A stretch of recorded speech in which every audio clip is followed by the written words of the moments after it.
Mga kagabay, magandang hapon, magandang gabi, magandang umaga, magandang tanghali.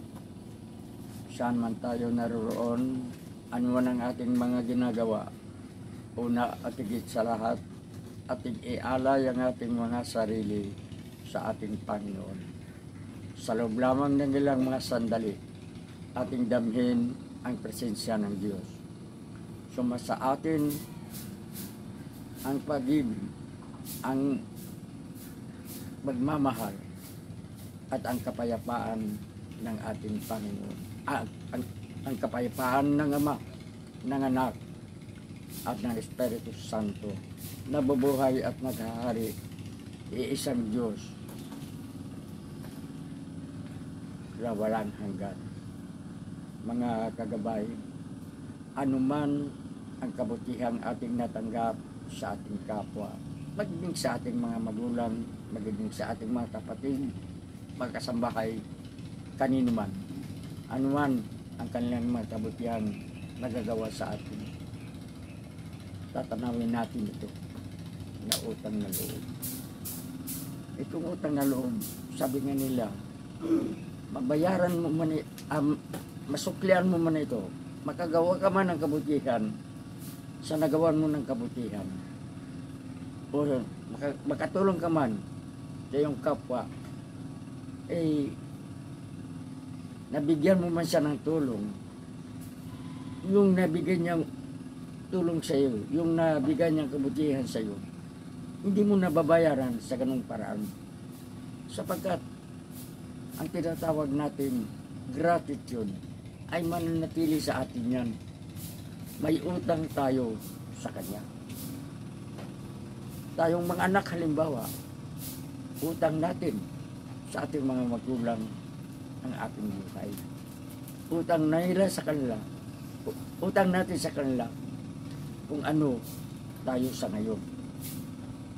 Utang natin sa kanila kung paano tayo pinapalaki ng ating mga magulang. At dapat sa anumang oras, anumang pagkakataon, ito ang dapat tatanawin ng mga anak. Sa bagay, sinasabi na ang pagmamahal ay hindi hinihingi, hindi pinapapalingos.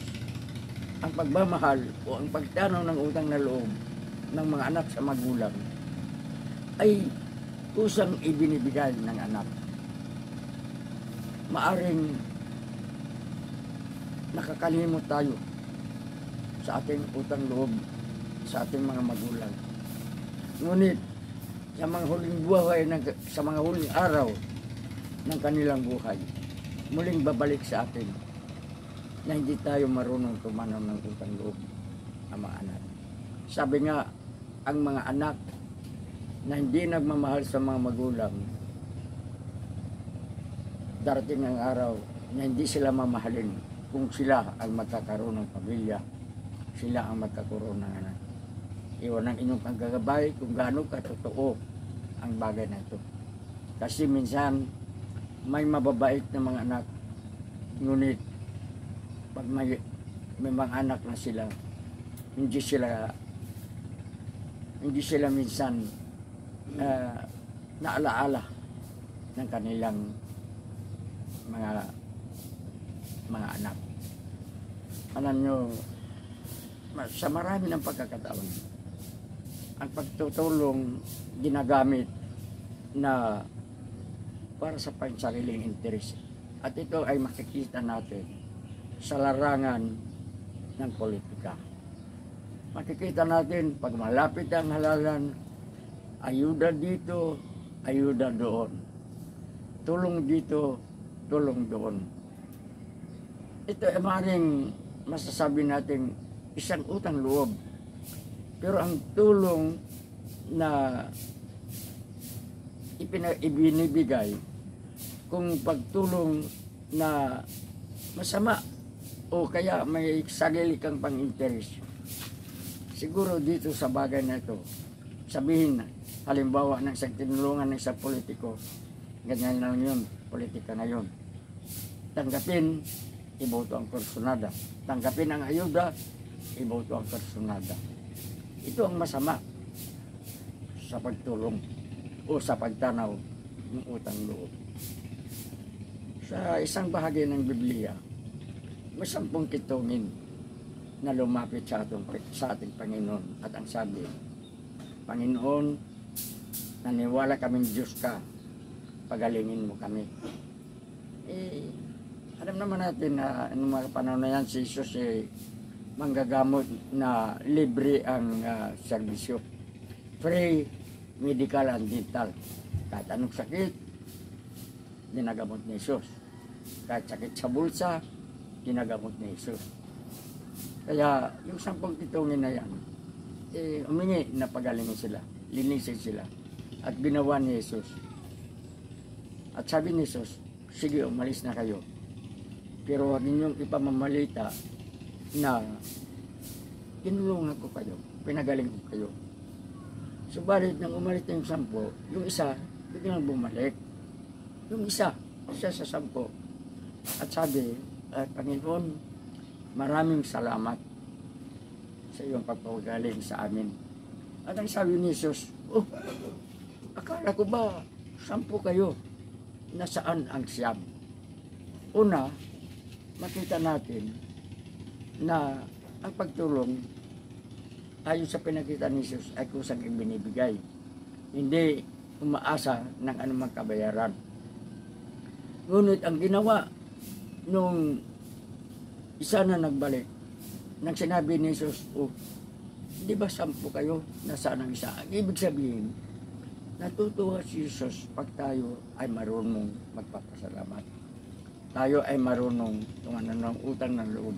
Kahit di sinabi niya, sige, huwag ninyong ipamamalita na pinapagaling ko kayo.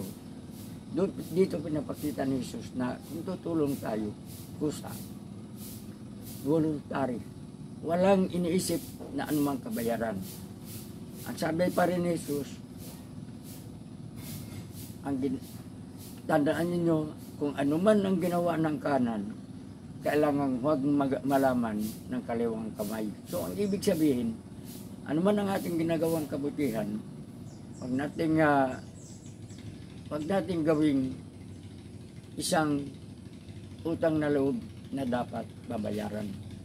Anuman ang magagawa nating tulong sa kapwa,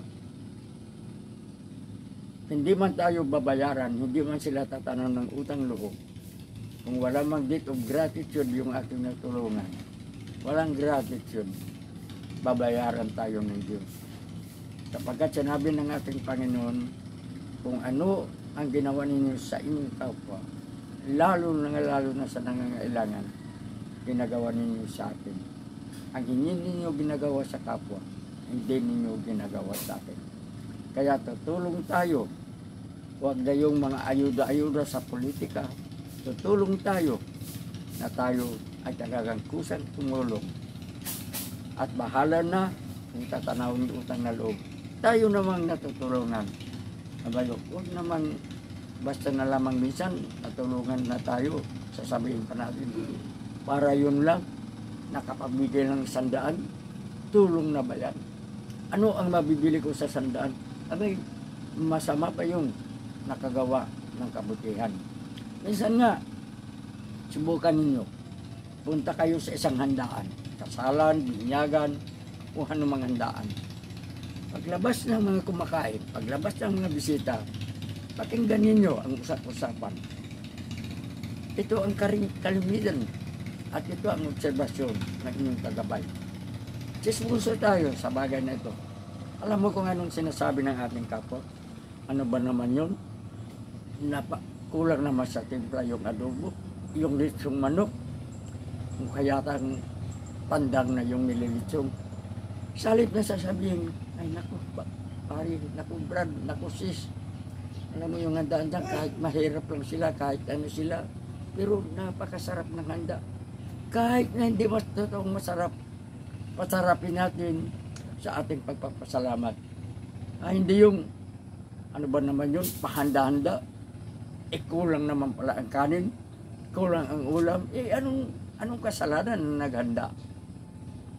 Ang mahalaga, ang marunong tayong tumanaw ng utang loob. Ang mahalaga ay yung nagpapautang,